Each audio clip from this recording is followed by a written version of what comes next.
I wanted to challenge myself to see how much I could crochet in 1 month, specifically October, because I just got back into crocheting at the end of September, and that was after a long break. I hadn't really crocheted at all since I think May, maybe even earlier.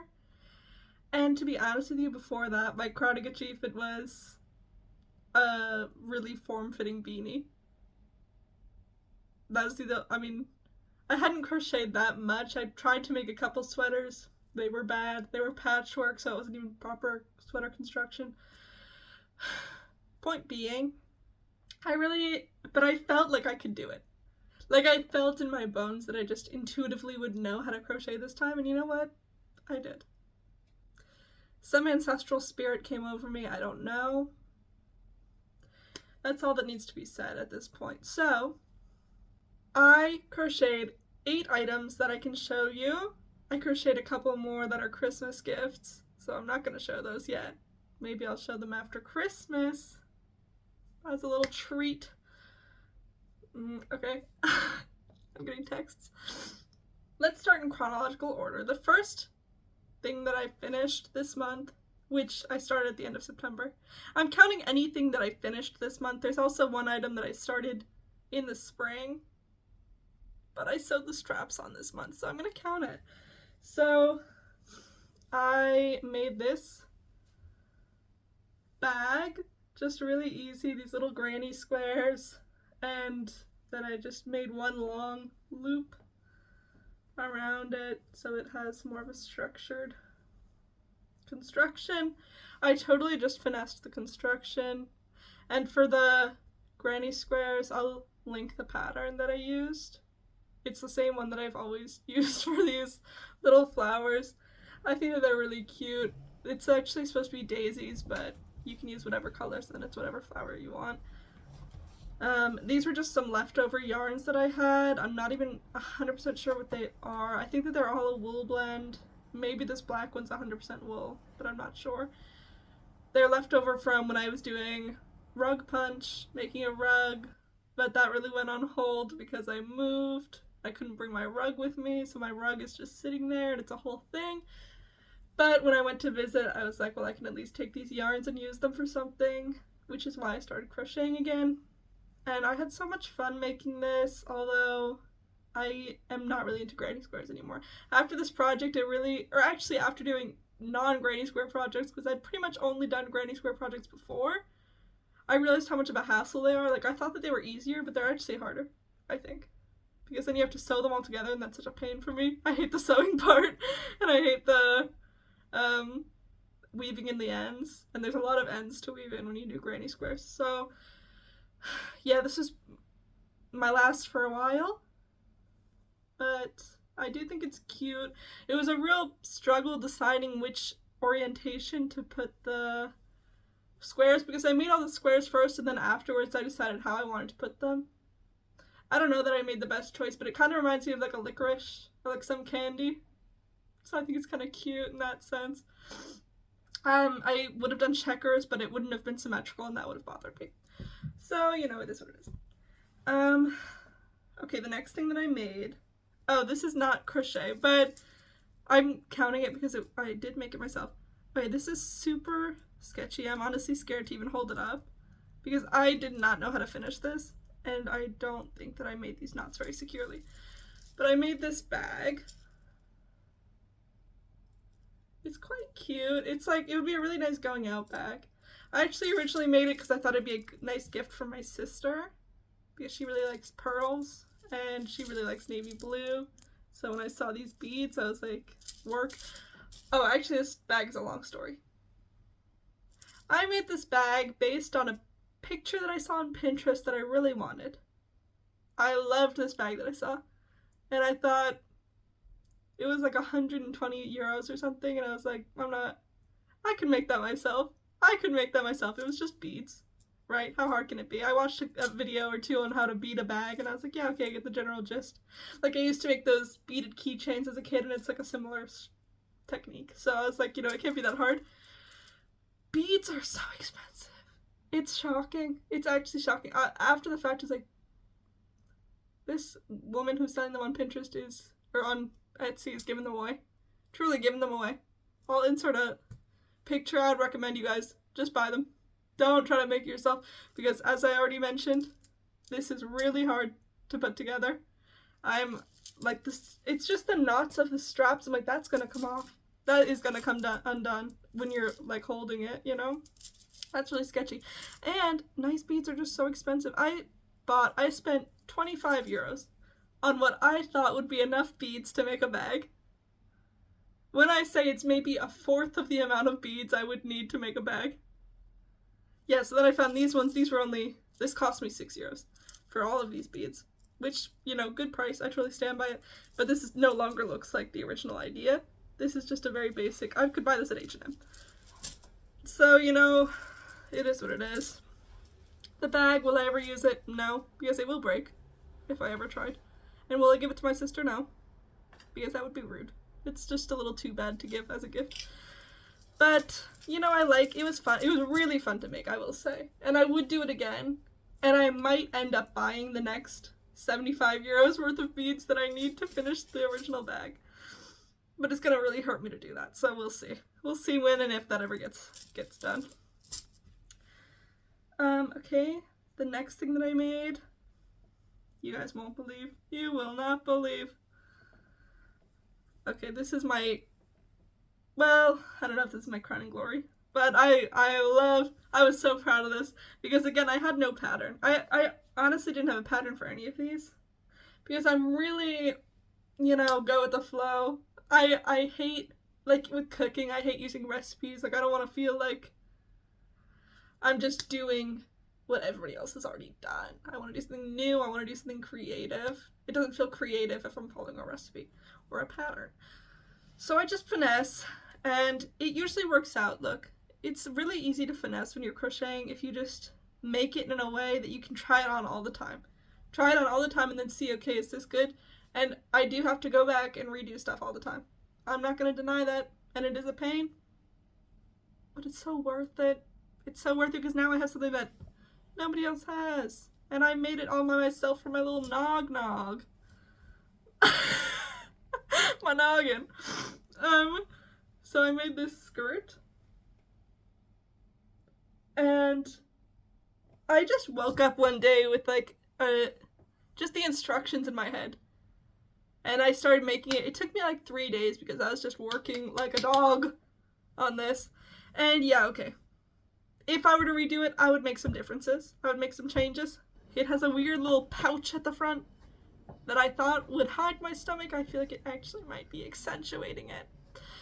So that's not ideal. I'm not going to deny. That's not ideal. But at the end of the day, it's still cute, and I would genuinely wear this out. And it's made with scrap yarns.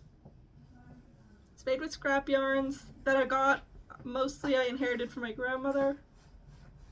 All these different colors, and then this base main color. This main color is the same color that I used in this bag. It was still the leftover I had from the rug punch. Which I do still want to get back into that as well at some point. But I was using a burlap. Okay, this is totally unrelated. I was using a burlap fabric for my rug punch, and that's actually not the best base, and I should have just bit the bullet and bought the more expensive monk's cloth, but I didn't do it. This is a story of my life. Being cheap and then regretting it. But it is what it is. Okay. Yeah, this was this, and I have the pattern, well, the notes that I made for it on my Instagram. You can check that out. But it was super easy, and it's literally just go up and down, and obviously doing increases at the bottom to get this, like, fairy look. But you don't even need to do that. Like, just a basic skirt, it's just going up and down, then testing, like, okay, when does it close? When does it fit around my stomach? So, but it was really easy, and it was really fun. And I added increased rows, of course, as well, to make it more of like a A-line shape instead of a tight-fitting skirt, because I did not want that. And also I have hips. I need to fit those into the skirt, So the item that I started already in the spring was this top. So, okay, I said I hadn't really made anything good in the spring, But this was, I mean, this was the best thing that I made. I did make it with my mom's help, and I love the little scalloped edge. I just used the rest of this blue yarn that I had inherited from my grandmother. I'd used it for a few other things as well, but this was definitely the only worthwhile thing that I made with it. Yeah, I think it's really nice. The only thing that I actually did in October was that I sewed the straps on at the back. Before that, I had just given up there because I was like, yeah, it looks good, and then I left for summer. So, but I'm back, and I decided to finish up the piece. And I'm not gonna lie, it was specifically so that I could include another item in this video. But yeah, I'm really happy with it. The only thing is that I finessed this. And so it doesn't fit perfectly. It fits pretty good, but this band is just too loose around the waist. I wish that I could take it in, but I made it in the round, and so that would just be a whole lot of work that I'm not gonna do. But hypothetically, I could do it. I'm not going to. Yeah, I am really happy with it, and I would wear it as is, and I feel like it could honestly be really cute as like a layering piece, like putting this over something because it's quite revealing. Not that I care, but you know, it could be nice over something as well. I don't know. I have tried it and it hasn't really worked, but I have it in my mind that it could work, hypothetically, over something. Yeah. It's nice though. It is nice.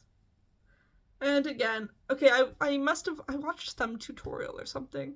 I don't think I even did. But I must have. To learn how to do these, like, form-fitting bra cups. I don't know. They came out really good. They fit pretty well.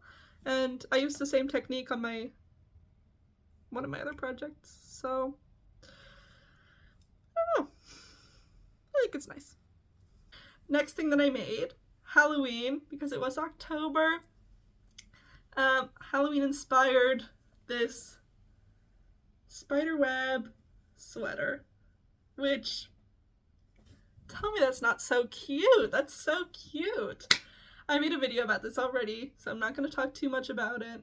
It's a nice cotton yarn that I had left over from another project. I don't even remember what project it was, but I was going to make something with it apparently, but it wasn't enough. And then I got this idea. Bish bash bosh. It's done. It's done. I think it's super cute, super Halloween-y, and again, super easy. I never made a proper sweater before. I had only made granny square sweaters, and those were not good. So yeah, I would recommend making this as a first sweater. I also had a friend who had never made a sweater before, and she also made this as her first sweater. I think it's a great beginner one because it's just a raglan. I mean, that's like the basic construction you're going to want to learn to make any sweater with crochet, or with knitting, I guess. I don't really know anything about knitting, but this was way easier because it does have these big holes in it, and so it went really fast, and also, yeah, just, you can't notice as much if you make a mistake or anything like that. It all kind of blends together. I'd really recommend it. Now, the next thing that I made was inspired by this. I wanted to make, my boyfriend and I are going to a metal concert, and I thought it'd be fun to have a little costume, so I wanted to make some gloves that were also kind of like spider webby. I'll insert a picture. I don't have them with me, but yeah, they're these black spider webby gloves that we're just using, again, the leftover from this, the punch needle yarn still, and it's quite itchy, so I'm hoping for the best, but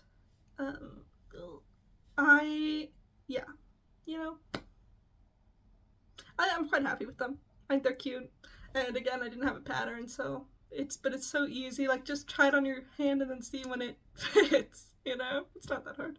And as well, because it's like these chains, it's a lot of chains, it's so easy to make increases and decreases as well. It's not like in a normal sweater where you have to worry about if the increases are visible or whatever, because they're never visible, and it's a shame. So next I made a headband, like a warm headband to cover my ears. I didn't have enough yarn to really make it thick enough to be warm, but I did like this yarn, and this is all the leftover yarn that I had of this, so I couldn't make it any thicker. This is also inherited from my grandmother. It's 100% acrylic. I really don't like working with acrylic. I find that it hurts my fingers. But, you know, I have it. I'm not going to let it go to waste. So I made this, and it's pretty cute. I really like doing this kind of stitch because I feel like it looks quite professional, and it's the first stitch that I did that I ever felt like, wow, you know, I'm doing so well. So yeah, that was just a fun little project that I did in the midst of Big Bertha. Big Bertha this month was this pink sweater that I also don't have with me, but I'll include a picture. Yeah, not, you know, me and her were frenemies. We are frenemies till the end because they were, look, at the end of the day, I'm very happy with how it turned out. And I'm very proud that I did that, again, without a pattern. But, by goodness, did I have to redo that sweater a lot of times. A lot of times. There was a lot of time I put into that sweater because I was going back and having to redo every time I made a mistake. And I made a lot of mistakes in the course of that sweater. They weren't even mistakes per se, they were just poor design choices that I would then have to be like, okay, that actually didn't work. Let's go back and do it another way. Let's try another way. And at the end of the day, I do probably have to go back once more and add to the neckline because my bra strap's kind of showing it. But I really don't want to do it. I don't want to touch that sweater anymore. It looks fine. It's wearable. I'm happy with that. It was originally supposed to look like this sweater that I'm wearing right now. Okay, you can't see it, but it didn't turn out like that. I wanted to have these big sleeves, but I could just not figure out how this sweater was constructed. I tried. I really did try. I was asking my mom about it. We were trying to figure it out, but I just couldn't do it. And so it's fine, and I'm happy with it, and I'll wear it. And ultimately, I realized at the very end of the road that I don't think that the color suits my skin tone that much. And so I'm glad that I didn't waste too much time trying to capture this sweater. Because this is my favorite sweater. And I'll keep wearing this one. And I wouldn't have worn that pink one over this one, really. So it's good that it's a little different look. And I'll still wear it. And I'm happy with it. That was, totally recommend that yarn. It is Utopia Crafts Re-Cotton. I got off Amazon. It is 80% recycled cotton and 20% recycled polyester. And I would really recommend it. I think it's very soft. I mean, it's not that soft. Like, the reason why I really recommend it is because it's really quite cheap. I got 10 skeins of 100 grams for 16 pounds. So that was really cheap. The whole sweater only used 6.5 skeins. So that cost me about, like, let's say 10 pounds for the whole sweater. And I would totally pay 10 pounds if I saw that in the store. That's my logic. That's my reasoning. So yeah, win. Totally win. Was it a pain to make? Yes. Are there things that I would change? Yes. But at the end of the day, I'm very happy with it. And I would not do it again, but I'm glad that I have it now. And I would make another sweater, and I would be wiser for it, you know? I would make a better sweater this time. So it's totally a win. That was all that I made that I can show you. I hope that you enjoyed seeing everything. I've made a lot already for this month, so maybe I'll make another video at the end of this month showing off everything that I've made. I've bought some new yarn, which this video, most of these yarns, I did not buy specifically for these projects, which is good because I don't want to overconsume. And it's good to use you know, recycled materials that I already had from other things. But yeah, I'm excited because I was able to buy some yarn specifically for some project. So they're just like perfect, exactly how I envisioned them. I love watching these videos while I'm crocheting, so I hope that you are also getting some good rows in on your project, as I assume that you are multitasking while you watch this. Catch you next time, perhaps.